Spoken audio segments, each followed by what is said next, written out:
I don't travel out of town frequently, so this was one of the rare occasions when I had to find accommodation outside of a friend or family member's home. The area I needed to stay in was relatively small, and most of the available hotels didn't appear very appealing. To my surprise, I discovered a single house listed on Airbnb. It was my first experience using the platform, and the house seemed like a decent choice, much better than the available hotels. I submitted my reservation request, and within a few minutes the place was booked. The following week, I embarked on a 14-hour drive to the town, which was significantly different from my bustling city. I arrived well into the night, and the town appeared nearly deserted, quite distinct from what I was accustomed to. All the house lights were off, and the stores were closed, with no people or cars in sight. Understandably, it was the middle of the night, and I didn't anticipate a small town to be lively at that hour. However, the atmosphere was still eerie, especially since I hadn't seen it during the daytime. My initial impression of the town was somewhat unsettling. The street leading to the Airbnb was also dimly lit, passing through a winding, wooded neighborhood until I eventually reached the house. Among the few with their porch and outdoor lights on, one upstairs window had light seeping through. I assumed the previous guest had accidentally left it on, so I paid it no mind and proceeded to bring my belongings to the front door. I retrieved the key code from my email, unlocked the door, entered, and promptly locked it behind me. After placing my belongings in a corner of the room, I went upstairs to turn off the light that had been left on. It turned out to be one of the spare bedrooms, furnished only with a bed and a small dresser. I switched off the light and then went to the main bedroom to set up my things. I was staying for just one night, but I had booked it for 2 because I needed to remain until late the following day. I spent a little over an hour awake in bed, trying to fall asleep, but I couldn't. Suddenly, I sat up when I heard a thud resonating through the house's walls. I gazed at the door, trying to decipher the cause of the sound, but I couldn't come up with any ideas. With my mind blank, I decided to investigate. I softly opened the door and peeked into the dark upstairs hallway. It was now quiet, with no more thuds, only the house creaking in response to the wind. I withdrew and quietly closed the door. However, an unsettling feeling crept over me, and I felt compelled to wait and ponder the sound I had heard. As I stood there, soft creaks began traveling across the floorboards from another room. I pressed my ear against the door and listened as the creaking progressed into the hallway, inching closer to the door. My heart raced as the footsteps approached the other side of the door. I firmly gripped the door handle to prevent it from moving.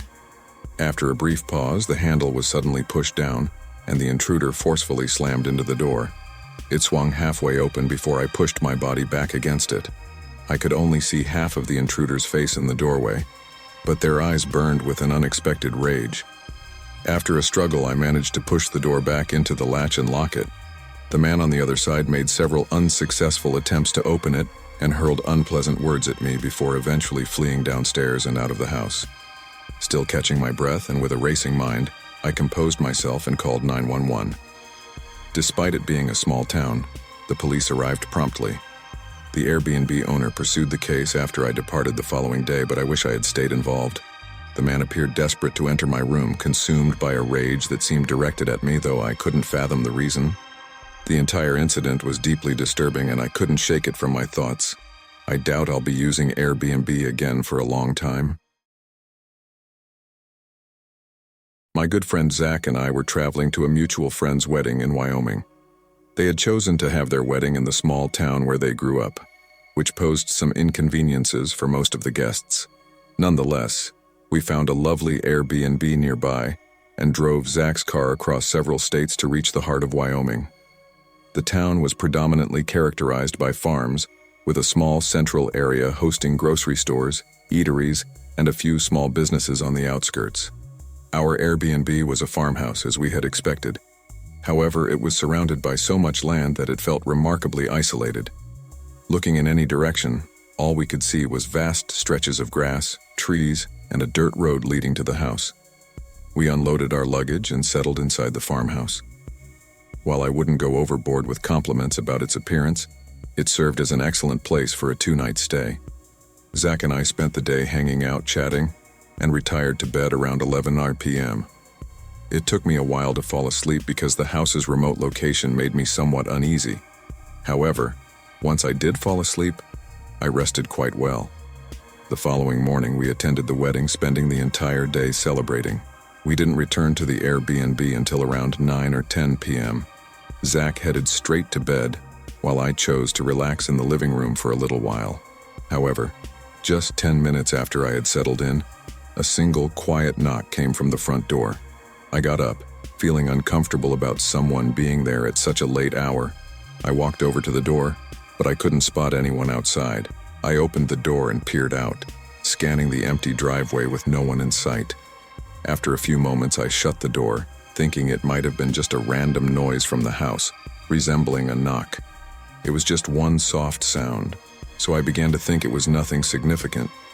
I sat back down to continue relaxing, but not even a minute later, I heard another quiet noise, this time coming from the opposite side of the house. I quickly got up, rushed to the back, turned on the outdoor light, and looked out the window. Once again, there was nothing to be seen. This reinforced the notion that the sounds were simply the house making noises. However, it didn't diminish the overall unsettling atmosphere. I remained by the window for a while, maybe around 5 minutes, gazing out into the backyard that led to the dark forest. Oddly, seeing nothing only increased my unease. There was something about being in someone else's isolated farmhouse that made me feel uncomfortable. I stayed awake for a while longer, making sure nothing else was going on before I decided to try and get some sleep. I entered my room, which was across the hallway from Zach's, and lay in bed. I heard nothing unusual as I gradually drifted off to sleep. When I woke up, my eyes snapped open to the sound of someone knocking on my bedroom door. "Hello, Zach," I called out, relieved to hear from him. I could hear Zach's voice from the hallway, asking me to come out for a moment. I got up and met him in the hallway. Just one look at his face, and I knew something was wrong. He appeared terrified and deeply concerned. "What's going on?" I asked. Zach explained that he had woken up to a disturbance outside his window. When he peeked behind the curtains, he spotted a man walking around the house. As we were discussing the situation, we heard clicking sounds coming from the front door. Both of us hurried to the living room, and there we saw a man on the porch, pressing his body against the door and attempting to tamper with the lock. It was immediately apparent that he was trying to pick the lock. I turned and exchanged fearful glances with Zach, who seemed to understand the gravity of the situation without me having to say anything. Zach rushed to his room to call the police while I stayed behind, making sure the man outside couldn't gain entry. The only action I could take was to hold onto the lock and hope that he couldn't disable it somehow. I could hear the man becoming increasingly frustrated, and then suddenly, he ran off to the side of the house.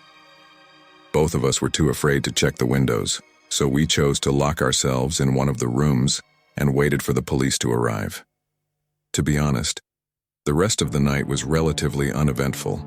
The police arrived much later, collected minimal evidence, and couldn't provide any leads on what had occurred that night. I still don't know who that man was or why he was attempting to break into the Airbnb. If the noises I had heard earlier in the night were indeed from him, he had been lurking around the house for several hours, knowing that he was breaking into an occupied home. This only added to the terrifying nature of the entire encounter. I stayed at an Airbnb in a neighboring city a little over 3 years ago. While it wasn't entirely necessary for me to book an Airbnb for the night, I had an important job interview scheduled for the following morning. I didn't want to face a 3-hour drive at the crack of dawn and then go directly into an interview, so I decided to stay overnight. I arrived at around 7 a.m. The house was situated in a pleasant neighborhood, resembling any typical city street with family-sized homes. I parked in the driveway and went inside. To my surprise, a woman turned the corner and introduced herself. I wasn't expecting to encounter anyone in the house, so I needed a moment to compose myself before responding. She explained that she was staying in the other part of the house for a few days and thought it would be a good idea to introduce herself to prevent any awkwardness. I had no idea that this was a shared rental, but I returned the favor and introduced myself. Afterward, I headed to my room. I pulled out my phone, opened the Airbnb app, and began to investigate if I had made an error or if something shady was going on. However, before I could delve into the app, the woman approached my door and started chatting with me again.